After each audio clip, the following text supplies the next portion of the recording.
Hey guys, so this one's going to be Blinding Halo Nezha, or Nezha? Anyway, so what we're going to do is we're going to take the Nezha's 2, and we're going to put Breach Surge on them, and yeah, then we're going to do what we can to try and put this build together. So the overall idea of the build is we want low power strength, as low as possible, and I would have put the, what's that mod called? Oh no, I totally forgot the, oh, power donation. Yeah, I initially had power donation, but found brief respite to be better for the overall build. Also note that since the prime is coming out, I'm not going to put foreman in this one, so there's not like there's 3 empty spots here, so I mean it could be further optimized, and when the prime comes out we can revisit that. But yeah, I didn't feel like wasting my time doing that if there was just going to be a prime coming out. So getting into this one, so what we're going to do, we need low power strength for the Halo. So the way the Halo works is that it's hard to explain a little bit. So you initially use it, it makes you invincible, which is decent, but what it does is all the incoming damage, it takes it and it adds health to the Halo. So when the invincibility wears off, how does this work? It gives you, I believe, don't quote me on this, a 90% reduction on damage, but you could have lower health than the Halo does. So like you could die before the Halo runs out, and you need the Halo to run out so that it will give you invincibility. So it has invincibility in 2 phases, one at the beginning when it starts, and then one when the health runs out and it ends. So we want minimal power strength so that when the enemies hit you, it does not add health to the Halo, right? So what ends up happening here is they hit you, you put the Halo on, they hit you, you're invincible. You want to move around, do whatever you can, stun them so that they don't keep hitting you during that phase, so that it doesn't keep stacking on health to the Halo. And then you go play, you play as normal, and then when they hit you hard enough that it takes down the Halo, it'll make you invincible again. And in that window of invincibility, you can put the Halo back up, which makes you invincible again. And it happens really quickly, so that's where the survivability for Nezha is coming from. So it's a high pace play style here, and what ends up happening is because the whole basis of that is to have lower power strength, that's why I got rid of the 2, because the 2 is the opposite. The 2 needs high power strength to work. So there's that. Yeah, so also Firewalker. So Firewalker is actually pretty useful for this. Just keep it up, run all around. It just helps CC enemies. So because whenever you're in the phase of putting your Halo on and off, and you don't want enemies to be hitting you, when they run into the flames, they get CC'd, and then I'm using the, what is it called, Arcane Anomaly, to pull enemies in. Also the Zal with the Exodia Hunt. But anyway, so it just, CCing them in the flames really helps in the long run, more than I thought it would actually.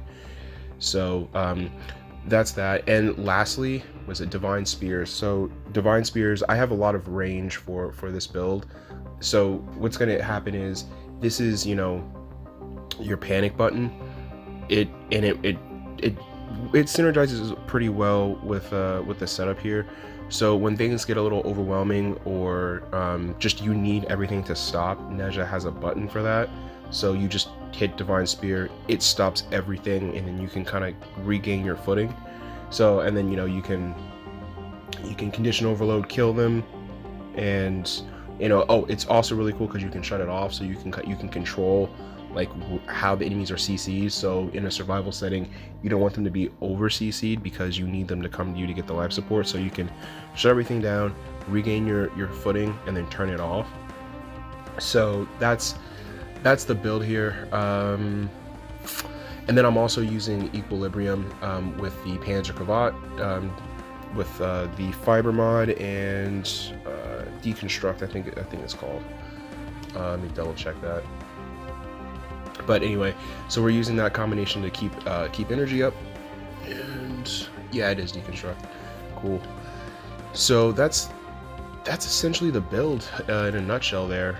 So as for the weapons that we're using here, it's the Kuva Nucor for utility, and I actually had the wrong build on in the run, but that's okay. It was still doing the job, so using that to get as much status as possible. And then let's see, and then the Zaw. So these were used in previous runs. So if you've seen any other videos, you've seen this. This is the second time you've seen this. Yeah, so pretty standard melee build here. And then I guess I should just note the Riven, Toxin critical chance. So I think that's about it for that. Yeah, so as for the gameplay, it's just a lot of moving around. I mean, it's fun in that aspect. It was pretty cool to use to keep Firewalker up. I definitely enjoyed doing that more than I thought I would, and then pulling them into it. There's some other aspect of Nezha that I think needs to be addressed, because it took me a while to figure out just this much, but I'll do that in a separate video, which maybe I'll talk about like a rework. That's pretty much it. If there's anybody that has Nezha, like if anybody's like a Nezha main and has like tips on something that I could be like missing here, like feel free to like let me know. But I think as for survivability and endurance runs, I think this is gonna be like the best that you can do, honestly. It's yeah, so that's pretty much it. Oh, I do want to mention this. The third ability, when it comes to survivability, this will be the last thing I mention. When it comes to survivability, if you're doing an endurance run, having damage mitigation is basically like not having mitigation at all, right? Because like if you do, let's say you combined adaptation with Nezha's Halo, like when you build it up so it actually has the mitigation on top of that. And so let's just say you're combining that, and let's go a step further, right? Let's say you're using, I don't know, Mirage's Eclipse to give an extra, I think it's a 75% damage reduction, right? So let's say you're using all three of those and you have Vitality Health. You're gonna get one shot. It's not gonna matter, because even if the damage is mitigated from all of those things, the remaining damage is still enough to one shot. So like so trying to mod Nezha for power strength to be able to like do maybe some creative things with the second ability or whatever, that's fine, but like it's not going to allow you to survive is the issue that I was running into. So they're diametrically opposed. So it's like high power strength and maybe you can pull off some neat combinations there, or low power strength and you're able to survive. So, and I just didn't think it was, you could do the high power strength and like, Vazarin, but I just didn't think that was like compelling gameplay to just, be doing some kind of combination and then just bouncing it out of Vazarin every 2 seconds. Like you'd be more in Vazarin than you'd be in Nezha at that point. So anyway, that's my thoughts on that. Hope you guys enjoyed the gameplay. Let me know what you think of this build, just in general. I'm actually curious to see how people take this one. But all right, later. Sorry, I forgot to mention this super ultra important thing. So, and this is also just linked to the overall survivability of Nezha.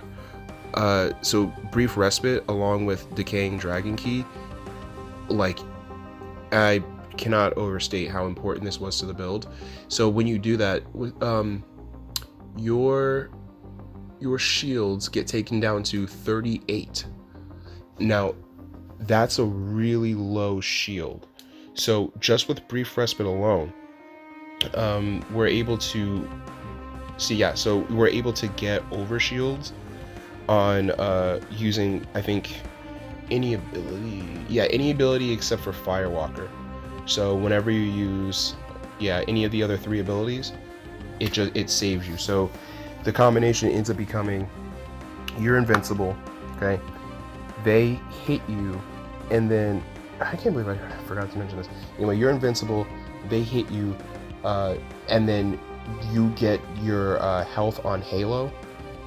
And then what ends up happening is when you get hit again, when you're not in invincibility mode and you have the health from Halo up, and shield gating happens, shield gating will happen, but the Halo will still take damage, so they'll still be shooting you while you're immune from shield gating, which will take down the rest of the Halo. Then the Halo will kick in, make you invincible, and then that's when you can pop a move. Let's just say you're going to use Breach Surge to CC everybody around you so it stops them because it blinds them.